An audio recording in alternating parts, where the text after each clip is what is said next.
What up, YouTube? You already know Big Lou tapping back in. But what it do with Big Lou and FCR2? Baby. Bye. So check it out.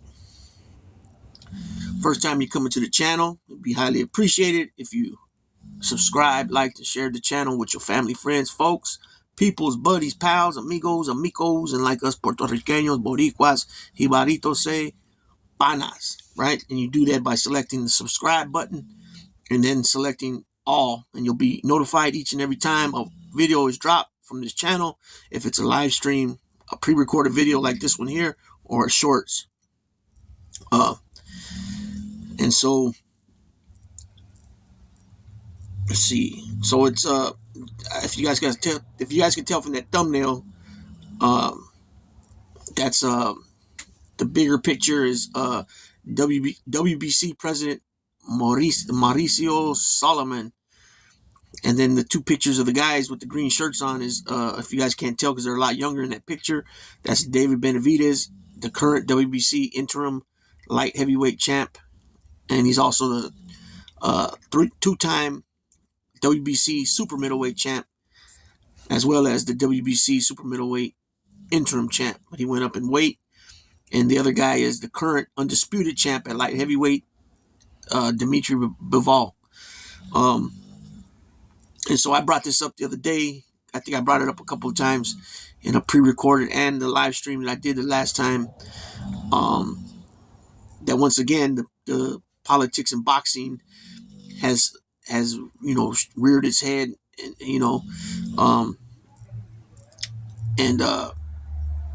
which is kind of ironic, especially after this Bivol became undisputed after his previous fight was for the undisputed. He fought fellow Russian Arthur Beterbiev, who was holding 3 belts at the light heavyweight division. He was holding the WBO, the WBA, the WBO, the WBC, and the IBF titles. And Bivol was holding the WBA. And Beterbiev won. He became undisputed at light heavyweight. They ran it back immediately, and this time it was opposite outcome, where Bivol is the undisputed champ now. And on his resume, he's defeated 2 undisputed champions, even though when he fought Canelo, he didn't take Canelo's belts because Canelo had went up in weight to fight him. Nonetheless, he gave Canelo a boxing lesson and won. And then a few months after that, he fought Zurdo Ramirez, who was undefeated at like 40. He was 40-something-0, had never lost, was a former super middleweight champion. He vacated the belt, I believe, to go up in weight, and Bivol beat him, and he became WBA Fighter of the Year. I think that was 2022. And so anyway, so now after 2 fights at the light heavyweight division, Mauricio Solomon feels necessary to, get involved and now order Bivol to fight Benavidez. When it's only right. I believe it's only right that they should run back the trilogy. And then that's a rubber match. Whoever wins that one comes out as the dominant force at the light heavyweight division, as undisputed, obviously, and then take on Benavidez, right? And so he orders the fight. Solomon, the president of the WBC, that's the individual in the thumbnail with the bigger picture, the older guy, and he orders the negotiations and a target date of April to have it all worked out. And so they want to have the fight. It looks like it's going to be in the summertime, but they want to have everything worked out by April. So I'm going to read this. This is from bjpen.com, sports article written by Josh Evanhoff on March 10th, 2025. So it was yesterday. Dimitri Bivol versus David Benavidez targeted for this summer. According to a recent report, boxing stars Bivol and Benavidez could collide this summer. The undisputed light heavyweight boxing champion is fresh off his return to the ring in February. There, Dimitri met Arthur Beterbiev in a rematch of their classic title fight from the last fall. The younger boxer stated pre-fight that he had to be more active to get the nod in the second bout, and he did exactly that. After 12 rounds of action in Saudi Arabia last month, Bivol earned a majority decision to avenge the iron loss of his career. Post-fight, there were discussions of the two stars having a trilogy bout. However, it instead appears that Bivol will meet WBA regular and WBC interim champion David Benavidez. So I didn't even know David was holding the WBA regular belt.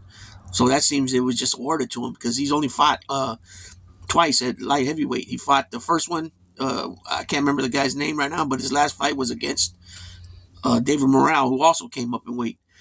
The Mexican Monster famously moved up in weight last summer after waiting years to face super middleweight star Canelo Alvarez. David Benavidez got tired.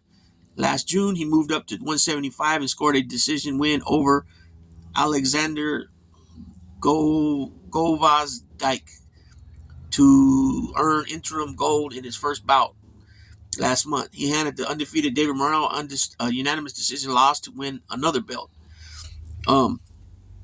So there's the guy's name there. That was his first bout at light heavyweight, and then he's fought now David Morale, which he looked really good against David Morale, minus that knockdown in the 10th or 11th round. I forgot which round it was. But David Morale is no pushover himself. Great boxing skills. Bivol, and that's the thing with Bivol. When Bivol comes in, he could be a boxer, and then he could bang it out too. But he's more cautious, especially the way he fought against Canelo. You know what I mean? So and then also the point is, after his first loss of his career to Arthur Beterbiev, he went in there and wanted to be more busy, and he did that and won the bout. But he still won the bout at a split decision. It wasn't unanimous.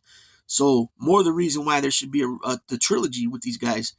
It's just real funny how these boxing politics, how where Solomon puts his two, I don't want to say his 2 cents because he is the president of the sanctioning body, but all those years, Jamal Charlo was out for over 2 years. You never forced anything on him to vacate the belt, to fight by a certain date. And if you did, it never came out in the public, so I don't think it ever did. Canelo Alvarez, then they come out with this, franchise tag, and they don't have to fight mandatories, and it's just weird. It's funny and weird and stupid how the politics of boxing, when they seem fit to want to put their hands in there, and put salt in the game, or because he's the president, he can just flip rules and different things, whatever it might be. I think boxing fans should be. I mean, yeah, they'd be excited because a lot of people are for Benavidez. They think he got ducked by Canelo and a lot of other guys, right? But since Canelo made the statement that, well, who's he fought? He's only fought Darrell, right? Well, since then, Benavidez has beat Lemieux. He's beat Plant. He's beat Morale, and he's beat Boo Boo Andrade. So there's four world ex-champions right there, right? And he beat all of them. No contest. They say he didn't look too good in his debut at light heavyweight, but you know what? Not everybody always comes out. Sometimes it is what it is. You know what I mean? I didn't realize how much taller David Benavidez was than Bivol. I think Bivol's like 6'1", and David's listed, I think, 6'2", but he might be like 6'3". I think they're doing a disservice to what's the name though. It should be a trilogy. So let's see. Where was that going now? Now, right here. Now the two light heavyweight stars are reportedly on a collision course, as first reported by ESPN. Knockouts Julius Julianus.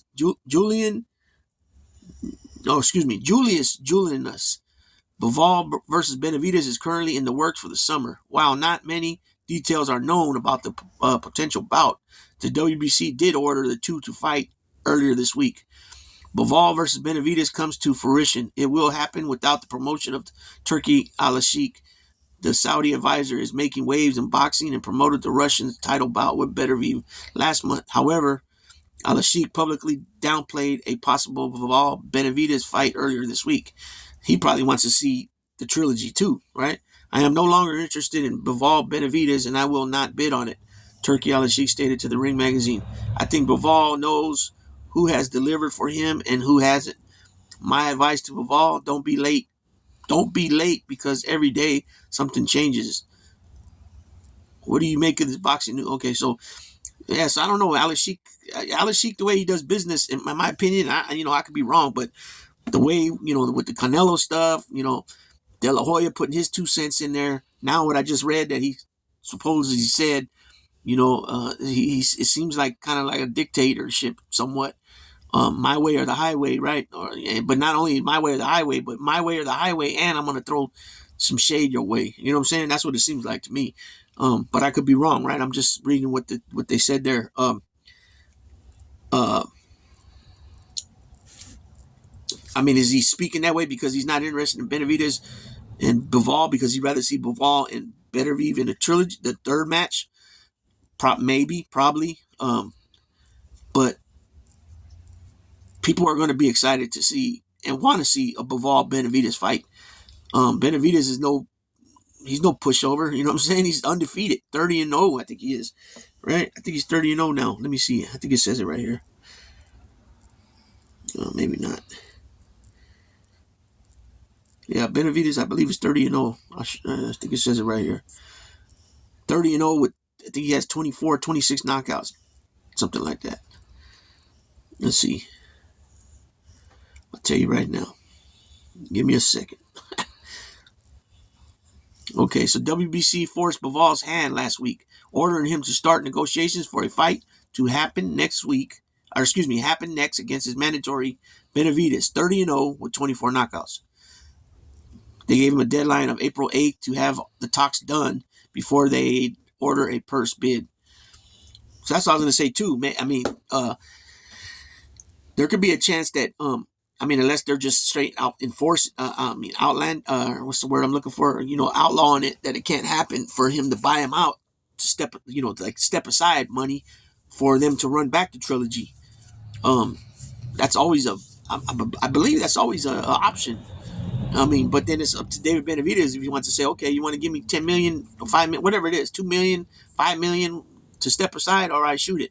You know what I'm saying? But it's also it's also up to him if he wants to say, nah, I'm good. I want to fight.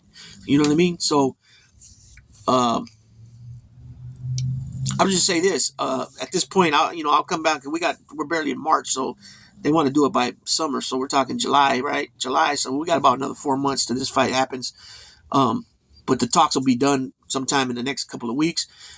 I would say this for sure, that Benavidez, and I'm not saying no reason for me to believe he won't, but definitely got to get in that gym and watch tape, and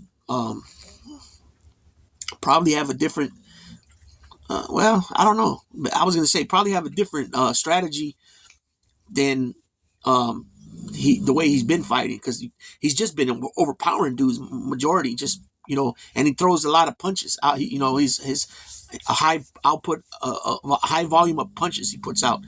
You know what I mean? For him being a heavier guy, bigger guy.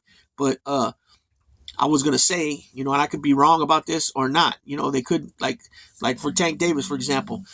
I always say this about Tank Davis, that he's a smart, high IQ fighter, and that he pays attention to his corner, to his trainers, and he's got plan A, plan B, maybe plan C, maybe even a plan D. But what he does before he gets back to the corner to hear his guys, I mean, obviously they're yelling stuff out during the rounds, but when he gets back, they put something in his ear, and he listens and he pays attention, and he utilizes what they tell him, and then what you see him do a lot of times too, before he gets back to the corner to be told something in his ear, during in between rounds, he'll sit back and wait for that opening, and then he knows the kind of power he possesses, that he can, at any moment's notice, any second notice, he bam hits him with an uppercut or a hook, and down goes Frazier, right? So Benavidez, if you haven't seen Benavidez fight, you need to go watch some of his fights. The dude, like I said, he puts out a tremendous amount of punches that he's constantly putting out. He hits his opponent a lot. He's gotten better on his, in my opinion, on the stamina and on his endurance and stuff. To be able to throw that many punches like that, in combinations, I was gonna say though that I think he probably gonna want to go in there with a different game plan, obviously, than he's been fighting, because styles make fights and everybody don't fight the same, so you have to watch tape. That's why it's important to have a strong, smart cast, members of your team to go watch tape, and come up with a game plan to counter whatever the strengths is of the other fighter. Now, Bivol is a smart fighter. He's an Eastern European fighter. He comes forward, like Kovalev, like Triple G, like Beterbiev. These guys come forward. They got that certain style. But he can box and he can bang too. You know what I'm saying? He just chooses to box smartly. When he gets in there with a guy that poses a threat. And I think David Benavidez poses a threat. I mean, look at Canelo. He's a lot smaller man, way smaller man than Benavidez. But the difference, not the difference, but with Canelo is, even though he's short, he fights and hits like a bigger man. That's what I'm saying. I don't think Crawford would be able to last with him, because when he does taste that leather on that glove, he's gonna feel it big time, because he's never fought that heavy, and then not only that, has he not fought that heavy, he hasn't fought, like I just mentioned, somebody that hits so hard like Canelo, because he even hits harder than a normal 168 pounder, right? That's why Benavidez fought him really smart, jab, jab, jab, work it like that, but stay on the outside, and he did it, and Canelo was looking for that one knockout punch, or that 1-2, boom, get him out of there. That's why, Canelo will hit you all on your shoulders and your arms, everything. Because, your shoulders get heavy after a while, getting beat on, to have a block, to post up on with one of your hands.